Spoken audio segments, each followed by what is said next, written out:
L'Union européenne amène une convergence économique et sociale. Ça, c'est ce qu'on vous vend. Vous savez, ça fait 30 ans que le Parti socialiste fait campagne à chaque élection européenne pour l'Europe sociale. Non, on va faire l'Europe va être l'instrument pour une protection sociale au niveau européen. On va harmoniser petit à petit, sans jamais vous dire à quel niveau on va harmoniser, mais on va harmoniser.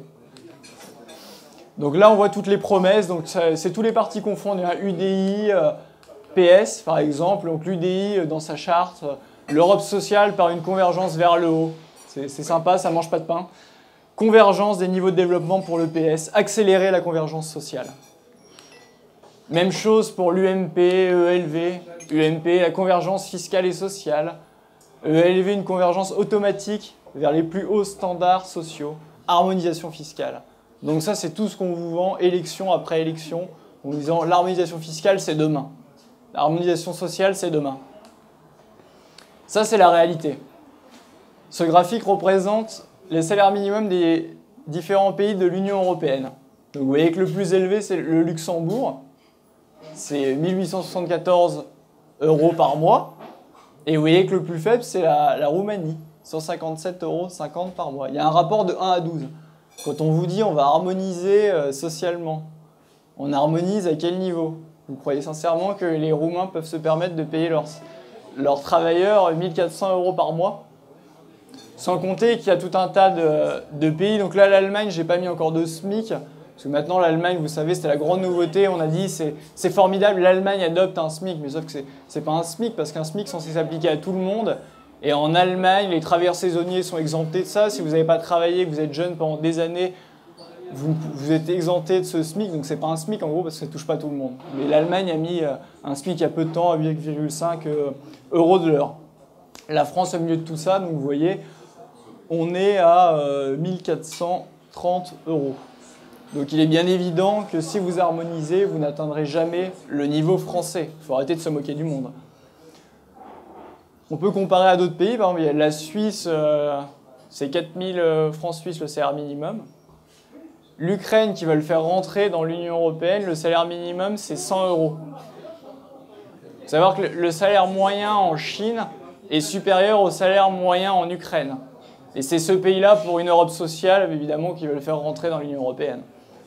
La Moldavie, pareil, qui est dans l'orbite de l'Union européenne pour satisfaire les visées géopolitiques américaines, c'est 80 € par mois. Il n'y a pas vraiment besoin de décrire beaucoup plus, je crois que le graphique parle de lui-même. Coût horaire moyen du travail, ça c'est une autre donnée, il y a d'une part le salaire minimum, après il y a le coût moyen. On voit bien qu'à chaque fois la France est dans le peloton de tête, on est à 34,2 € par mois. À côté de ça, vous avez la Bulgarie, 3,5 € en coût horaire moyen du travail, 3,5 € de l'heure. Vous harmonisez à quel niveau?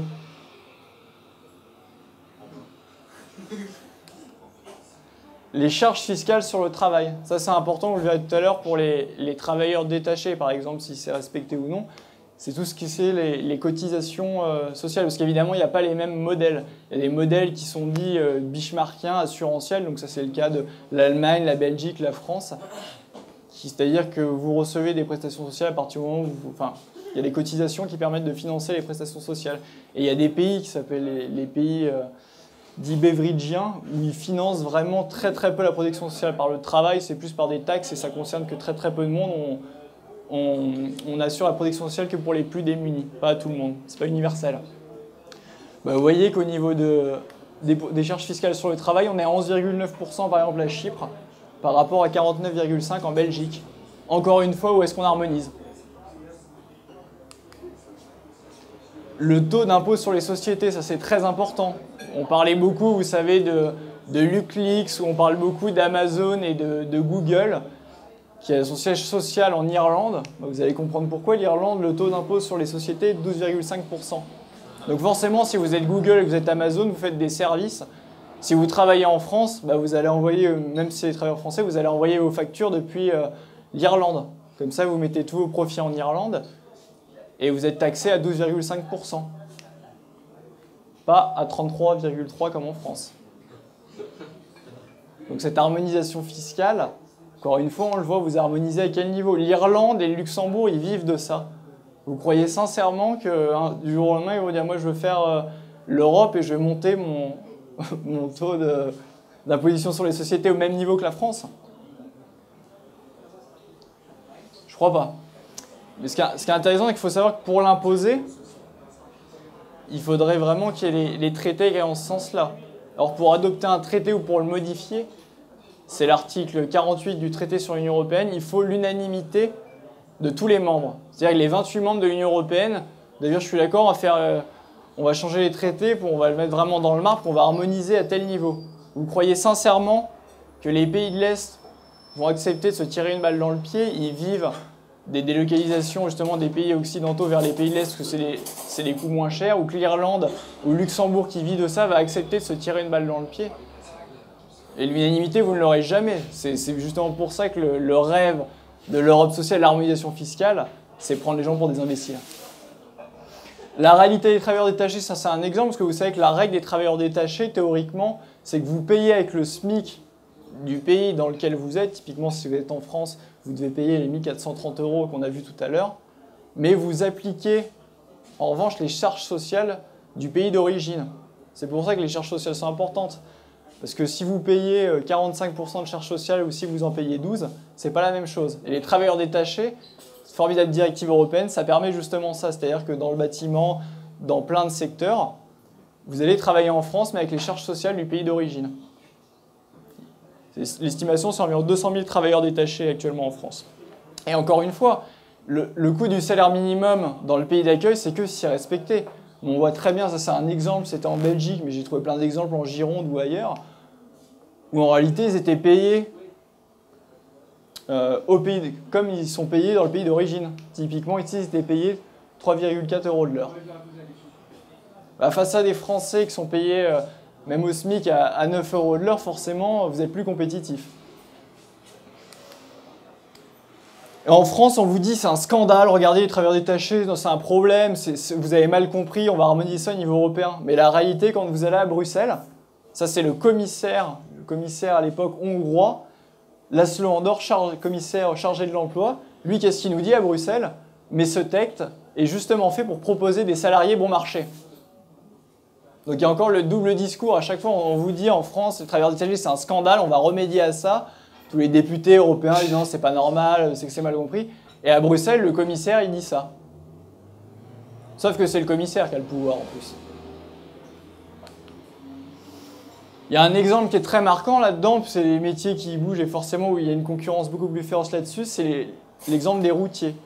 C'est vraiment une véritable euthanasie du secteur routier en France et notamment et surtout dû au fait de la concurrence intra-européenne. Vous savez, c'est l'idée de la belle Europe.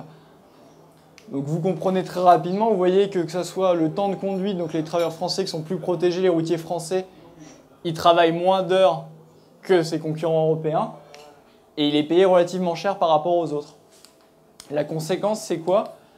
C'est que depuis 1999, l'activité des transporteurs français représentait 50% de l'activité en Europe, on est tombé à 10%.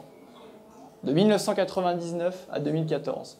Quand je parle d'euthanasie de la profession, d'ailleurs, si vous faites un peu de borne de votre côté, vous voyez très très bien, il n'y a quasiment plus un seul camion français sur les routes. Si vous êtes un peu sur l'autoroute, vous bougez de Paris le week-end, on ne voit quasiment plus de camions français.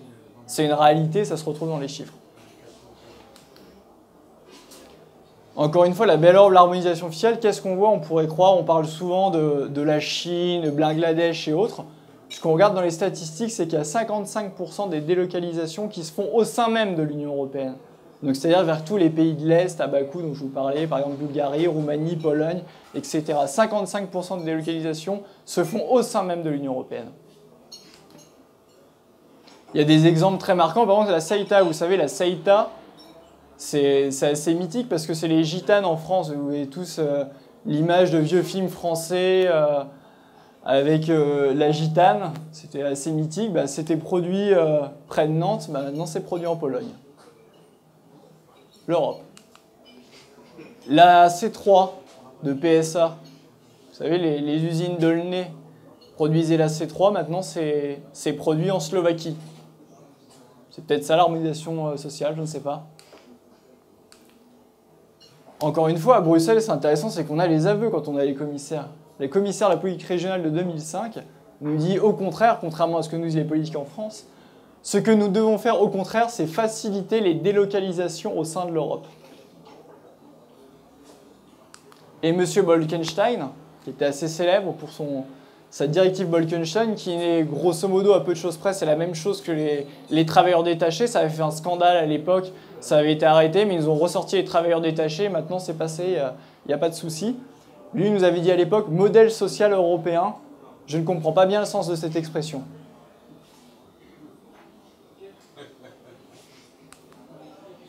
La conclusion, c'est que loin d'apporter une harmonisation sociale et fiscale, l'Union européenne, c'est au contraire le règne du moins-disant social et fiscal, et c'est la prime à chaque fois au moins-disant social et fiscal. C'est au contraire une concurrence par la fiscalité et par le moins-disant social, c'est ce qu'on vous dit.